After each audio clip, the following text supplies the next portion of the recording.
आज हम एक ऐसे प्राचीन ग्रंथ के रहस्य पर से पर्दा उठाने जा रहे हैं जो माना जाता है कि हजारों सालों से कहीं छिपा हुआ था। जी हाँ, हम बात कर रहे हैं यथार्थ गीता की, एक ऐसी व्याख्या जो दावा करती है कि ये श्रीमद् भगवद गीता का वही असली रूप है जो सदियों पहले कहीं खो गया था। तो सीधे पॉइंट पर आते हैं। यथार्थ गीता का सबसे बड़ा दावा सिर्फ ये नहीं है कि ये गीता पर लिखी एक और किताब है, नहीं, बल्कि दावा ये है कि ये वही शाश्वत, वही इटर्नल व्याख्या है जो हजारों सालों से, सोचिए, हजारों सालों से गायब थी और अब जाकर सामने आई है। 5200 साल। जरा सोच के देखिए कितना लंबा वक्त है ये, इतना बड़ा टाइम गैप।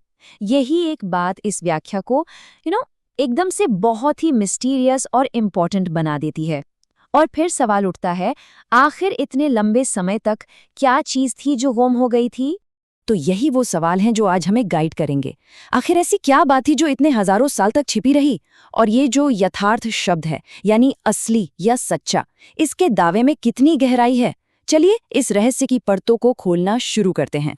तो सवाल ये है कि आखिर ये यथार्थ गीता है क्या चीज? चलिए इस रहस्य पर से पहला पर्दा उठाते हैं। बिल्कुल सिंपल शब्दों में कहें तो यथार्थ गीता के मुताबिक ये गीता का वही ज्ञान है, वही नॉलेज जो श्री कृष्ण ने अर्जुन को दिया था, बिना किसी मिलावट, बिना किसी बदलाव के, प्योर। दावा ये है कि वक्त के साथ जितनी भी दूसरी कमेंट्रीज या व्याख्याएं आईं, उन्होंने उस ओरिजिनल मैसेज को कहीं ना कहीं थोड़ा बहुत बदल दिया। और ये ग्रंथ ये उस असली मैसेज को वापस लाने का काम करता है, उसे रीएस्टैब्लिश करता है। अब देखिए, यथार्थ गीता की सबसे खास बात पता है क्या है? वो ये है कि ये गीता के 18 चैप्टर्स को अलग अलग बिखरे हुए उपदेशों की तरह नहीं देखती, नहीं, बल्कि ये उन्हें एक पूरे सिस्टमैटिक, एक स्टेप बाय स्टेप आध्यात्मिक सफर के रूप में पेश करती है। मतलब ये सिर्फ चैप्टर्स की एक लिस्ट नहीं है, ये तो आध्यात्मिक विकास का एक पूरा रोड मैप है। सफर शुरू होता है पहले अध्याय, यानी संशय विषाद योग से, जहां एक इंसान डाउट और दुख में फंसा हुआ है। फिर धीरे धीरे कर्म जिज्ञासा और अभ्यास योग जैसे स्टेजेस से गुजरते हुए ये जर्नी खत्म होती है 18वें अध्याय संन्यास योग पर, जो कि अल्टीमेट नॉलेज यानी परम ज्ञान और मुक्ति का सिंबल है। एक बिल्कुल क्लियर लॉजिकल प्रोग्रेशन है ये। तो इस पूरी स्ट्रक्चर्ड यात्रा का इसका आखिरी मकसद क्या है? यथार्थ गीता के हिसाब से इसका मकसद किसी एक खास धर्म या संप्रदाय तक सीमित नहीं है, बिल्कुल नहीं। और ये एक बहुत ही इम्पोर्टेंट पॉइंट है। ये जो टर्म यूज किया गया है, मानव धर्म शास्त्र, इसका मतलब ही है स्क्रिप्चर फॉर ह्यूमैनिटी। ये इस ग्रंथ को पूरी इंसानियत के लिए एक गाइड के तौर पर रखता है।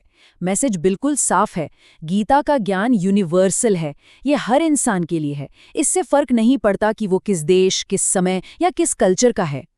तो आखिर में बात यह है कि यथार्थ गीता खुद को सिर्फ एक और स्कॉलर की इंटरप्रिटेशन नहीं मानती। इसका दावा इससे कहीं बड़ा है।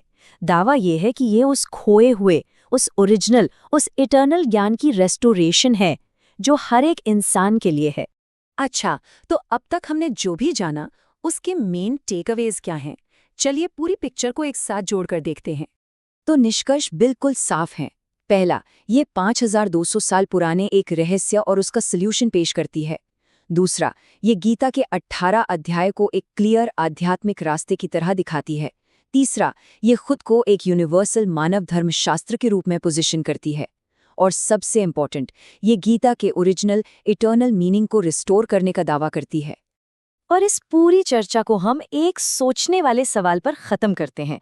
क्या वाकई हजारों साल पुराना ज्ञान इस तरह से खो सकता है और फिर इतने लंबे वक्त के बाद उसे उसके बिल्कुल प्योर असली रूप में वापस खोजा जा सकता है? इस पर सोचना जरूर।